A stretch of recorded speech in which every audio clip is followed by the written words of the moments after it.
하나이다. 아멘. 네, 오랜 시간 동안에 연락을 못 드려서 우리 시어머니께 문자 메시지를 보내는 우리 며느리가 어머니께 문자를 보냈습니다. 네, 어머니 정말 오래 사세요. 이렇게 문자를 보냈는데, 네, 문자를 받고 어머님이 병원에 입원하셨죠. 네, 어머니 정말 오래 사네요. 이렇게 문자가 간 거죠. 네, 오래 사세요가 네, 한 글자 차인데 네, 이렇게 큰 의미가 달라지고 네, 사람에게 용기를 주는 말도 되지만 또 사람을 죽이는 그런 말도 되는 거죠. 네, 우리 옆에 계신 분들에게 정말 마음을 담아서 우리 한번 축복하도록 하겠습니다. 우리 정말 오래 사세요. 네, 한번 인사하시겠습니다. 오래 사네요 하시면 안 돼요. 네, 오래 사세요 하셔야지. 네, 그래서 정말 영생을 누리고 우리가 신앙생활하는 동안 건강하게 행복하게 사실 수 있도록 날마다 서로 축복해 주시면 좋겠습니다. 제가 이스라엘에 있을 때 우리 미국이나 영어권에서 이제 그 이스라엘을 방문하면 놀라는 것이 하나 있습니다. 이게 뭐냐면은 우리 부모님들이 아이들이 막 바닥에 눕고 뭐 땡깡을 부리고 이러면은 우리 아이들에게 다이 그래요. 다이. 그런데 이제 다이 그러면은 영어로 다이가 뭐죠? 죽다 이런 거거든요. 죽어라 이렇게 들립니다.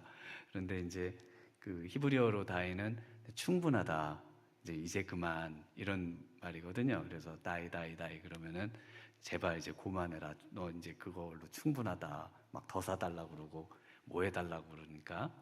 그래서 우리 성도님들이 아시는 그 이 다이가 들어간 말이 엘샤다이라는 말이 있습니다. 혹시 들어보셨나요? 엘샤다이. 엘은 하나님이고 샤다이가 이제 전능한이라는 뜻인데요. 거기에 다이라는 말이 들어 있습니다. 그래서 하나님은 모든 것을 행하시기에 충분하신 분이다, 이런 의미가 거기에 들어있는데, 그 다이가 충분하다 이런 뜻인데, 히브리어로는 충분하지만은 영어로는 죽어라 이런 의미로 들리죠. 그래서 이런 말 하나에 사람들이 이걸 듣고 굉장히 놀래 나자빠지는 그런 일들도 있습니다. 네, 오늘 본문에 보면요, 그 엘리야가 말 한마디에 큰 상처를 받고 그 거대한 거목 같은 인물이 쓰러집니다.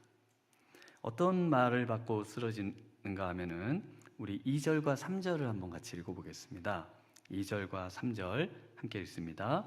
이세벨이 사신을 엘리야에게 보내어 이르되 내가 내일 이맘때에는 반드시 내 생명을 저 사람들 중 한 사람의 생명과 같게 하리라. 그렇게 하지 아니하면 신들이 내게 벌 위에 벌을 내림이 마땅하니라 한지라. 그가 이 형편을 보고 일어나 자기의 생명을 위해 도망하여 유다에 속한 브엘셰바에 이르러 자기의 사환을 그곳에 머물게 하고, 그리고 어떻게 합니까? 우리 4절도 읽어볼까요? 자기 자신은 광야로 들어가 하룻길쯤 가서 한 로뎀나무 아래서 앉아서 자기가 죽기를 원하여 이르되 여호와여 넉넉하오니 지금 내 생명을 거두시옵소서. 나는 내 조상들보다 낫지 못하니이다 하고. 네, 이런 장면이 이해가 되십니까? 저는 이해가 잘 안 되더라고요. 왜냐하면 그 18장 바로 앞장에 보시면은 그 어마어마한 하나님의 그 역사와 또 능력을 행했던 엘리야 아닙니까?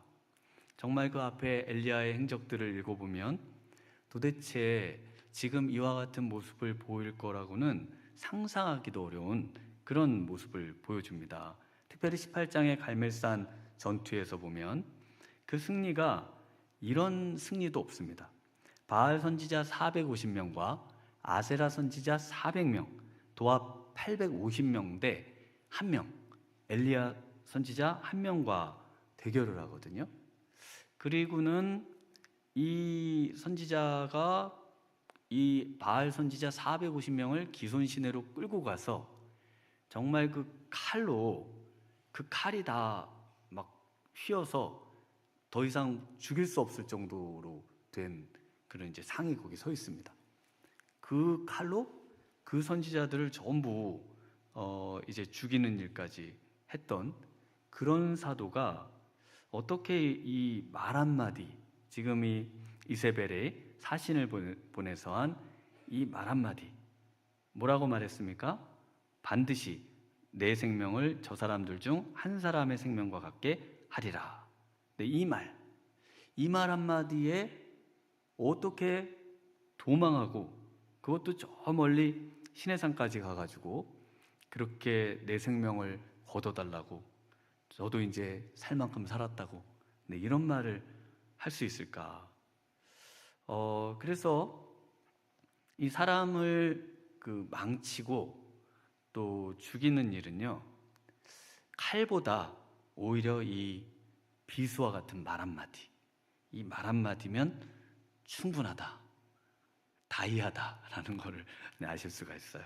네, 그래서 이 말 한마디가 우리의 정신을 황폐화시키고요, 또 영혼을 갉아먹고요, 또 마음을 병들게 하고요, 아무것도 할 수 없는 그런 사람으로 만들 수 있습니다.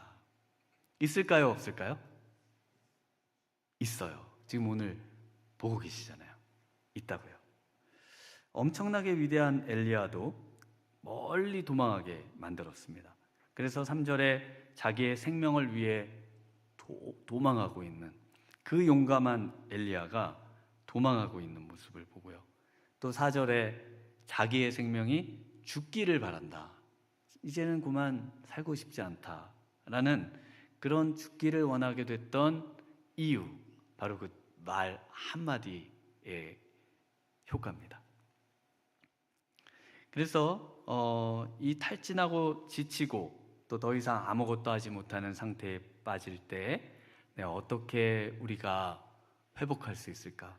사실 우리 성도님들도 직장 생활하시면서 또는 가족 간의 생활 속에 또 우리 교회 안에서도 어떤 면에서는 또 말로 심한 상처를 입거나 또 어려움에 겪어서 이 엘리야와 같은 상황에 처해 계실 수가 있겠습니다. 이럴 때 우리가 어떻게 회복할 수 있을지 오늘 말씀을 통해서 같이 한번 생각해 보도록 하겠습니다. 네, 첫 번째는 사탄의 말을 거부해야 한다, 이렇게 말씀드릴 수 있겠습니다. 네, 먼저 왜 엘리야가 이세벨의 말을 그토록 두려워했을까요?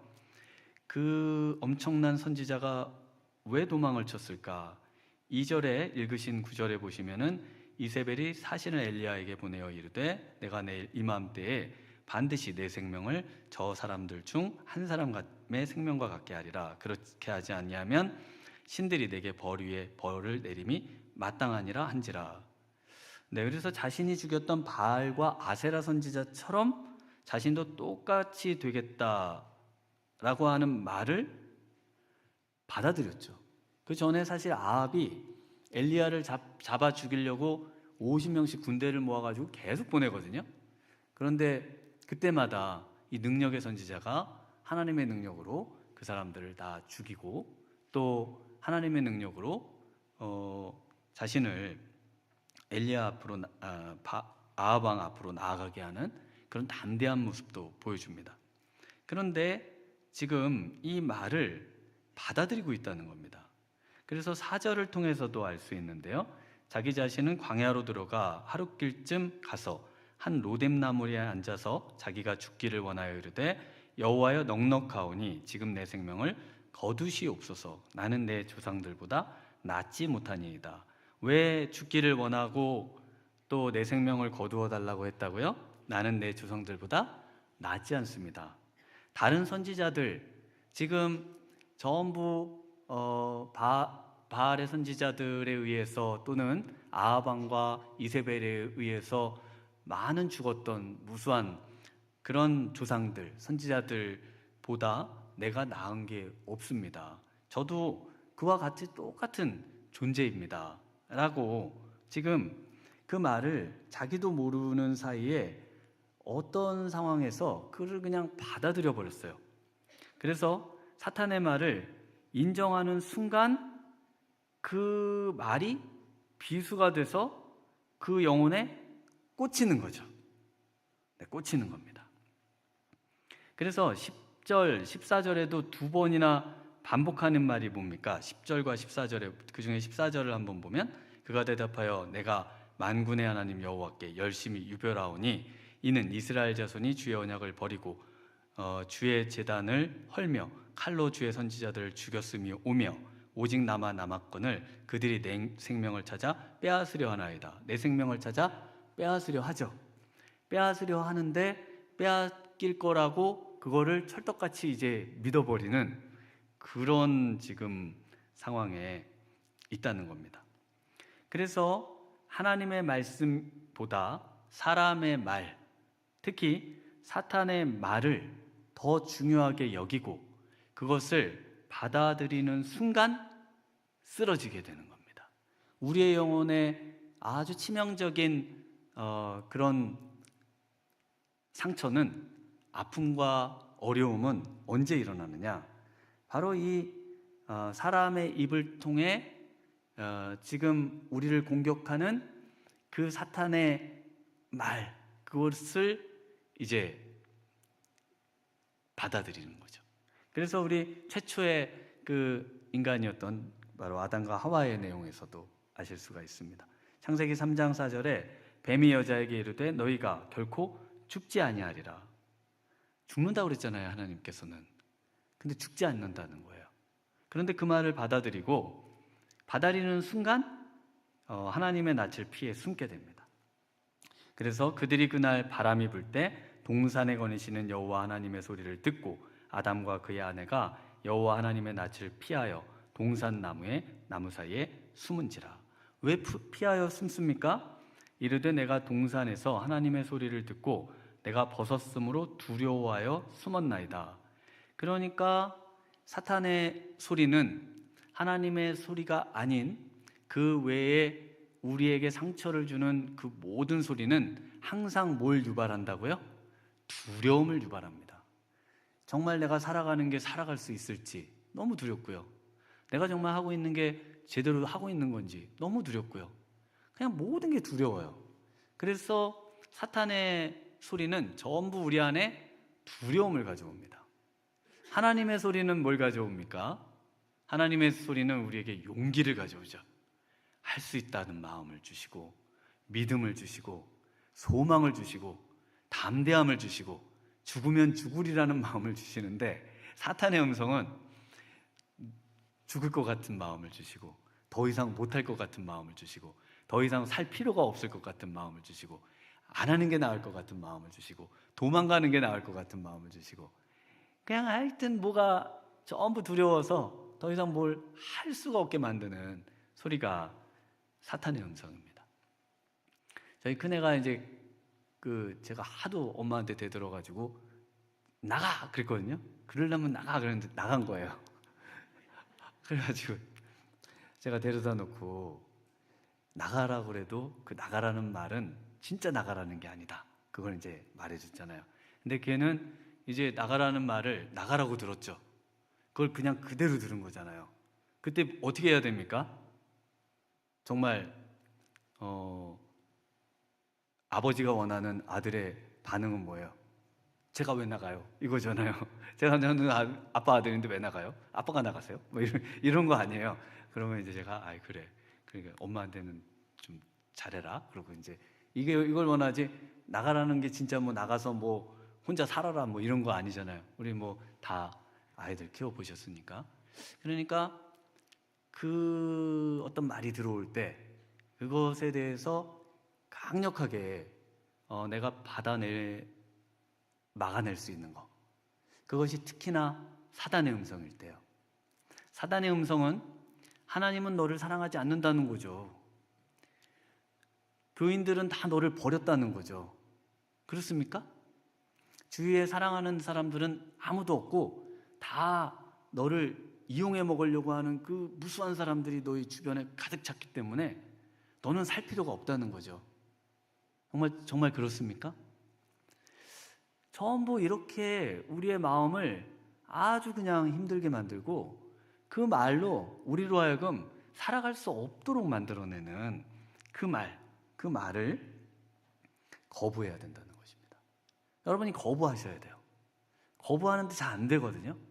왜냐하면 방패가 없어요. 이걸 막아내야 되는데 이 막아낼 수 있는 이 방패, 네, 오늘 이 밤에 정말 이 놀라운 하나님의 방패를 다 하나씩 장만해서 가신 우리 성도님들 되시길 바랍니다. 그 불의 화살들을 전부 막아내는 거예요. 전부. 이게 믿음입니다. 이게 바로 신앙이에요.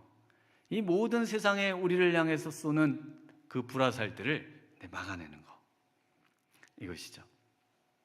네, 엘리야가 실제로 어떤 죽음도 무서워하지 않고 아합 왕 앞에까지 갑니다. 열왕기상 18장 15절에 보면 엘리야가 이르되 내가 섬기는 만군의 여호와께서 살아계심을 두고 맹세하노니 내가 오늘 아합에게 보이리라. 그리고 실제 아합에게 담대히 나아가서 자기를 죽이려고 했던 아합 왕에게 이 기근의 원인, 바로 바알 선지자들과 아세라 선지자들과 내가 대결을 펼치겠다라고 이제 제안을 하고 그 모두를 다 죽이죠. 그런데 이 지금 이세벨의 이 말 한마디, 이 말 한마디를 그냥 무방비 상태에 승리했다고, 좋다고 막 이렇게 좋잖아요. 승리하면은 좋다고 그러니까 어떻게 되는 거죠? 갑옷 벗고 방패 내려놓고 칼 찾던 거 내려놓고 좋다고 이제 이러고 가다가 한 방 맞은 거죠. 네. 원래 그때가 제일 위험한 거 아니에요? 긴장 풀고 가만히 있을 때 그때 제일 위험하잖아요. 그때 그냥 비수가 사신을 보내서 그 비수 같은 말 한마디로 이 엄청난 엘리야를 쓰러뜨리게 되는 것이죠. 회복의 가장 좋은 방법은요, 바로 그 말을 거부하는 것이다. 우리 예수님이 시험 받으실 때 내가 하나님의 아들이거든 돌들을 떡덩이가 되게 하라. 그때 우리 예수님 바로 이 말씀을 들어서 반박했지 않습니까? 사람이 떡으로만 살 것이 아니요 하나님의 이름으로부터 나오는, 입으로부터 나오는 모든 말씀으로 살 것이니라. 마지막 세 번째 시험을 할 때는 뭐라 그래요? 처음에 뭐라 그래요? 사탄아 물러가라, 이렇게 말씀하십니다. 그리고 주 너의 하나님께만 경배하라, 이렇게 말하죠. 그래서 사탄아 물러가라 이렇게 하셔야 되는 겁니다. 베드로가 예수님을 붙들고 항변할 때 예수님 절대 그렇게 십자가에 달려 죽으시는 일은 절대 없습니다. 그러자 예수님께서 뭐라고 하세요? 사탄아 내 뒤로 물러가라. 너는 나를 넘어지게 하는 자로다. 그러니까 베드로가 실제 사탄인가요? 사탄은 아니죠. 그러나 베드로의 입을 통해서, 베드로를 통해서 우리 사탄이 예수님을 공격하고 있는 거죠. 그래서 예수님이 베드로를 향해서 사탄아 물러가라 이렇게 말을 하고 있습니다. 우리 한번 해볼까요? 사탄아 물러가라. 한번. 옆에 분 보고 그렇게 하시면 안 되고, 옆에 분 사탄 아니고, 그러니까 그 말을 할 때 속으로 막 아픈 말을 막 하거나 힘든 말을 하면은 속으로 이렇게 해가지고 사탄아 물러가라. 이 정말 나쁜 사탄아, 감히 이렇게 옆에 있는 분을 통해서 나에게 이 상처를 주려 하느냐, 나를 쓰러뜨리려 하는구나, 이렇게 생각하시면서 사탄아 물러가라 이렇게 직접 그러실 거는, 사람에게 하실 거는 없고 우리 속으로 그렇게 이거를 영적인 전쟁이구나, 이것이 굉장히 우리를 힘들게 하고 넘어뜨리려고 사탄이 지금 엄청나게 공격을 하고 있구나, 이것을 꼭 기억하시면서 이 사탄의 공격을 이겨내셔야겠습니다. 두 번째는 이런 정말 탈진과 지침, 또 말의 공격에 심하게, 정말 이런 공격을 어떠신가요? 저도 이제 이런 이야기들 우리 선배님 통해서 그 한 번은 고등학교 때 들은 우리 선배님에게 들은 상처인데 한 몇 년 가더라고요. 몇 년. 제가 실족을 했죠, 그때 고등학교 때. 또 우리 선배님이 하신 어떤 또 말이 한 몇 달 가더라고요. 또 어떤 교수님이 하신 말이 한 주는 가더라고요. 또 이 말들이. 그래서 굉장히 오래 가요. 굉장히 우리를 힘들게 합니다. 아마 평생 가지고 계신 분도 계실 거예요. 그 말 한마디가 평생 정말 가시처럼 그렇게 남아있는 분들도 있으실 텐데요. 이런 것에서 해방되는 두 번째 방법은 결과를 하나님께 맡기는 것입니다. 결과를 우리 9절, 10절을 한번 같이 읽어보겠습니다. 이게 두 번 반복되는데요. 한번 같이 읽어볼게요. 엘리야가 그곳 굴에 들어가 거기서 머물더니 여호와의 말씀이 그에게 임하여 이르시되 엘리야야 내가 어찌하여 여기 있느냐. 그가 대답하되 내가 만군의 하나님 여호와께 열심히 유별하오니 이는 이스라엘 자손이 주의 언약을 버리고 주의 제단을 헐며 칼로 주의 선지자들을 죽였음이오며 오직 나만 남았거늘 그들이 내 생명을 찾아 빼앗으려 하나이다. 천사의 어루만짐 후에 하나님의 말씀이 임합니다. 내가 어찌하여 여기 있느냐. 근데 이 말씀을 두 번이나 하세요. 13절에도 하시고 또 두 번이나 똑같은 답을 하고요. 그러니까 두 번 하나님이 물으신다는 것은 왜 두 번 물으셔요? 중요하니까요. 그리고 엘리야가 동일한 답을 하는데요. 제가 정말 열심을 가지고 특심으로 하나님을 위해 살았고 갈멜산 전투도 치렀는데 아무것도 변한 것은 없고 저만 남았고 지금 저도 이제 죽음 위기에 처해 있습니다. 이런 말이죠. 그래서 내가 어찌하여 여기 있느냐 라는 말에 대한 답을 보면요, 열심히 살아도 특별히 열심히 해도 달라지는 것은 없습니다. 하나님 결과가 정말 원했던 결과가 안 나와요. 그런 놀라운 하나님의 그 바알과 아세라 선지자들을 다 잡아 죽이면 왕이 눈물을 흘리고 회개하고 왕비가 하나님 앞에 돌아오고 이스라엘 백성들이 정말 회개하고 정말 하나님 앞에 돌아올 줄 알았죠. 그런데 오히려 자기를 더 죽이려고 하고 우상 숭배는 멈추지를 않고 그냥 그대로 일상이 전혀 내가 뭔가를 했어도 변함이 없는 상황, 그 상태로 그냥 가더라는 겁니다. 열심히 기도해도 안 돼요. 열심히 봉사해도 안 되고 변하지 않고 똑같은 상태에 있는 것. 우리를 낙심시키고 상심과 침체로 가져오는 일들이 대부분 이렇습니다. 작년에 비해서 정말 내가 열심히 살면은 올해는 좀 나아지겠지. 아마 올해는 확실히 우리 하나님께서 도와주실 거라고 생각하고 더 열심히 기도하고 더 열심히 봉사하고 더 열심히 뭔가를 해보지만 그러나 그런 상황에 되어지지 않을 때, 그럴 때 우리의 마음에 병이 듭니다. 그런 때에 우리에게 다가오는 한마디의 말이 우리를 완전히 무너뜨리죠. 그때 다가오는 정말 이 이세벨의 이 사탄의 말이 우리를 완전히 무장해제시키고 정말 하나님 앞에서 내가 신앙을 갖는 게 맞을까 이런 생각이 들 정도로 우리를 완전히 흔들어 버리는 그런 사태에 빠지는 것이죠. 그래서 지금 엘리야가 지금 내 생명을 거두시옵소서. 이제 고만하고 싶습니다. 이제 고만 살고 싶습니다. 차라리 이런 뭔가 변함도 없고 기도해도 또 하나님의 일을 해도 힘만 들고 뭐가 변화지는 것도 하나도 없는데 왜 그렇게 저를 이렇게 몰아붙이십니까? 차라리 생명을 거두어 주십시오. 그래서 뭔가 기대를 가지면요 그만큼 상심도 큰 법입니다. 그래서 아예 기대를 안 하고 기도하시는 분들도 있잖아요. 아예 들어주실 수도 있겠지만 뭐 안 들어주셔도 그냥 그런데 기도는 하려니까 또 하긴 하고 이렇게 계획도 그렇잖아요. 1년 계획 세워도 또 코로나가 또 올지도 모르고 뭐가 또 생길지도 모르고 도대체 세상이 어떻게 되어가는지 도대체 모르겠는데 인생의 계획은 세워서 뭐하나 이렇게 회의주의적으로 인생이 변해갑니다. 그리고 굉장히 하나님이 알아서 하시든지 마시든지 굉장히 비관주의적으로 인생이 변해가죠. 이 얼마나 비관적인 말입니까? 죽기를 원하고 내 생명을 거두시옵소서. 그 정말 힘이 넘치던 그 엘리야가요 이렇게 변해버렸습니다. 다른 결과를 기대했는데 이번만은 달라질 줄 알았는데 비도 내렸잖아요.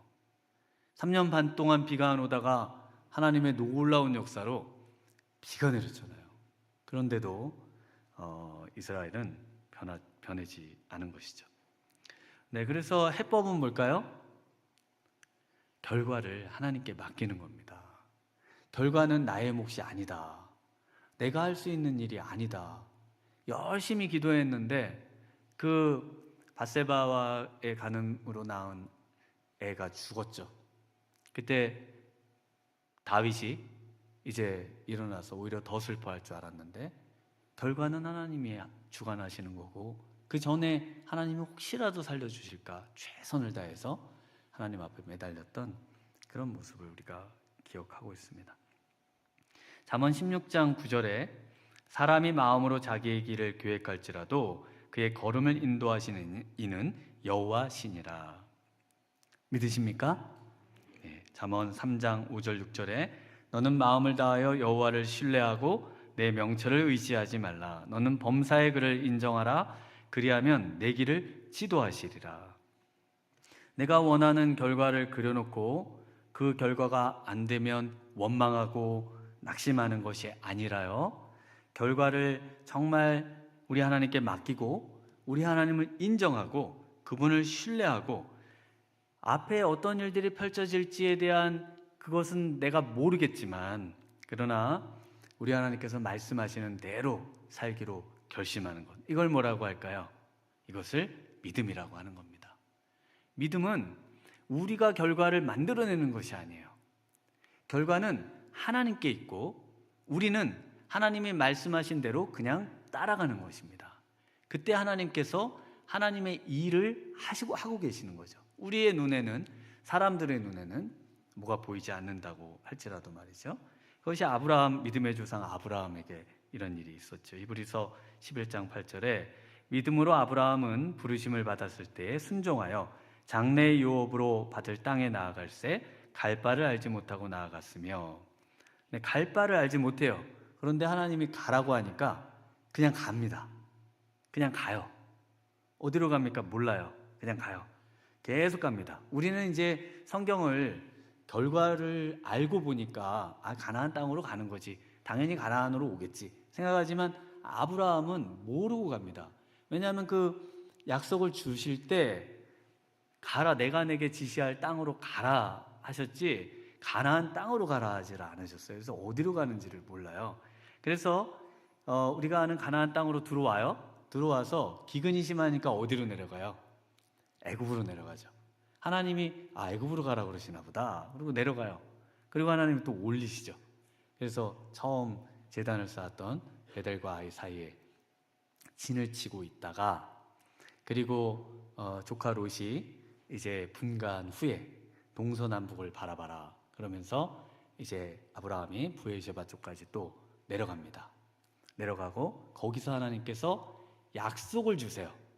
그때 너의 자손에게 내가 땅을 주겠다는 약속을 주시면서 그 땅을 그제서야 어디라고 말씀을 해주세요. 그걸 어디라고 하냐면은 바로 애국강에서부터 큰 강 유브라데까지 주겠다.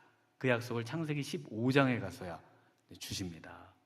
그래서 이스라엘 국기에 보면은 그 위에 파란 줄 아래 파란 줄이 있거든요.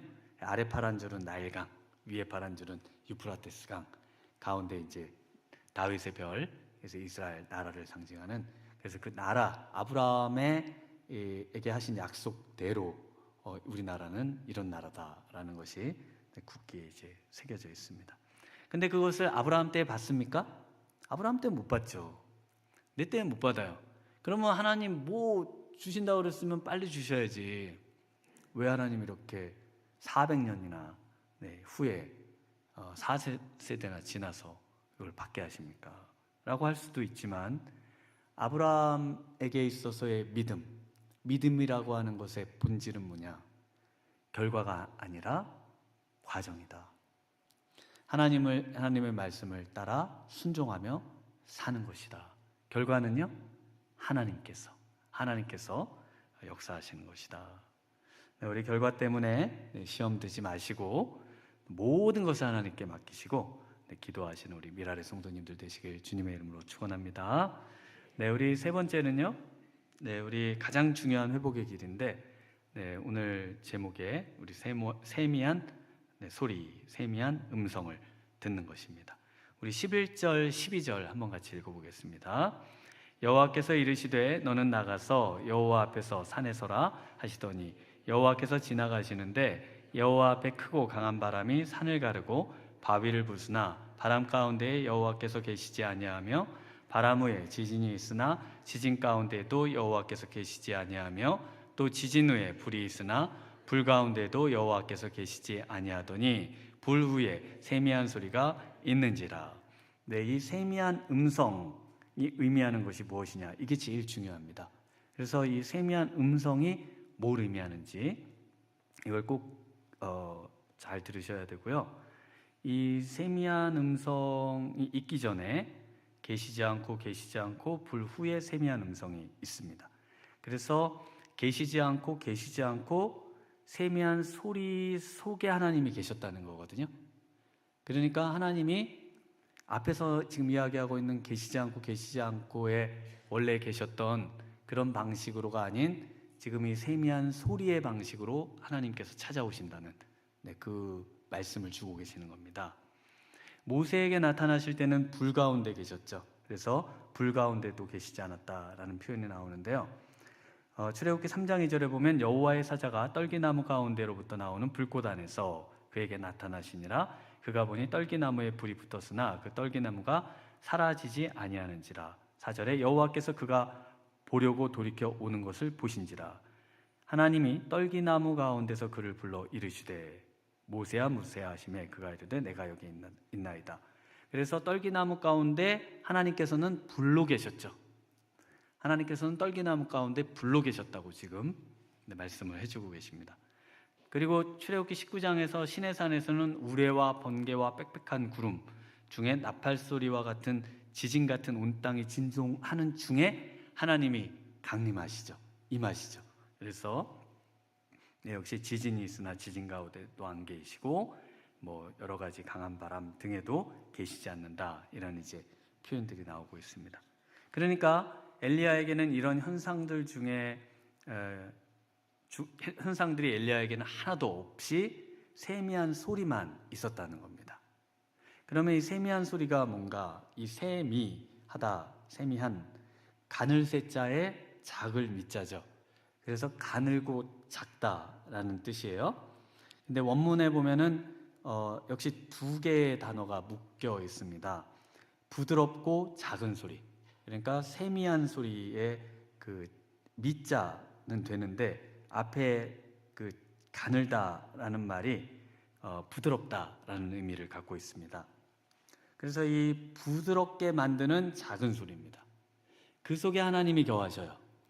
부드럽게 만든다는 것이 중요하겠죠. 그래서 시편 107편 29절에 이 부드럽게 만든다는 것이 뭐냐면은 광풍을 고요하게 하사 물결도 잔잔하게 하시는도다. 그래서 거칠게 일어나는 파도가 있지 않습니까? 근데 이 파도를 잔잔하게 고요하게 만드셔서, 다시 말하면 부드럽게 만드셔서 그래서 그 하나님의 능력을 나타냅니다. 그래서 마음의 상태를 하나님의 말씀을 들을 수 있는 부드러운 상태, 평온한 상태로 만드는 것을 말합니다. 그래서 그 다음 시편 107편 그 다음 절 30절에 보면 그들이 평온함으로 말미암아 기뻐하는 중에 여호와께서 그들이 바라는 항구로 인도하시는도다 라고 되어 있습니다. 그러니까 그 다음 15절부터 나오는 곳에 보면 엘리야에게 새로운 소명들이 주어져요. 3개의 소명들이 주어지는데 그 음성을 듣기에는 엘리야는 지금 그런 마음의 상태가 되어 있지 않습니다. 그래서 하나님께서 엘리야에게 지금 부드러운 작은 소리를 세미한 음성을 통해서 엘리야의 마음을 완전히 아주 호수 같은 평안한 상태로 만들어서 하나님의 말씀을 다시 들을 수 있도록 하는 겁니다. 그러니까 지금 오늘 이 시간에 저녁에 말씀을 들으시고 또 주일에 말씀을 들으시고 매일 하나님의 말씀을 들으실 때 말씀이 내 속에 지금 들리지 않는다라고 한다면은 하나님의 이 세미한 소리를 들으셔야만 회복이 되는 거예요. 여러분, 정말 하나님의 말씀을 들을 때 그 말씀이 그 속에서 목사를 통해서 또는 정말 하나님의 말씀을 전하는 사람들을 통해서 성경을 통해서 그 말씀이 들려져야 되는 겁니다. 하나님의 음성이 들려지게 되는 것이 우리 하나님께서 가장 바라시는 일이고요. 들려지게 되는 것을 회복이라고 하는 것입니다. 그래서 스펄전 목사님은 이런 말씀을 하십니다. 영혼 안에서 성령님이 역사하셔서 주어지는 축복은 진정한 축복이다. 썰애로 우리의 영혼을 곧게 고르고 쟁기로 우리의 마음을 깊게 파고 하나님의 영이 그렇게 하신다면 그것은 진정한 축복이다. 오늘 이 저녁에 정말 우리 성령님께서 우리 성도님들의 마음을 쟁기로, 썰애로 가진 하나님의 놀라운 능력으로 우리의 마음에 폭포수같이 일어나고 우리의 마음이 완전 상처투성이로 정말 하나님의 말씀을 도저히 들을 수 없고 더 이상 하나님의 일을 감당할 수 없을 거라고 정말 내 마음을 움켜쥐고 어찌할 바를 모르는 우리 성도님들의 심령이 우리 하나님의 그 영이 임함으로 말미암아서 회복되고요, 하나님의 음성이 다시 들려지고 하나님의 말씀에 씨앗이 뿌려지고 그곳에 30배, 60배, 100배의 열매를 맺어지는 그런 역사가 있는 것, 바로 엘리야에게 우리 하나님이 그런 은혜를 주신 줄 믿습니다. 오늘 이 저녁에 정말 이 세미한 음성을 들으시고 회복되시는 우리 복된 성도님들 되시길 주님의 이름으로 축원합니다.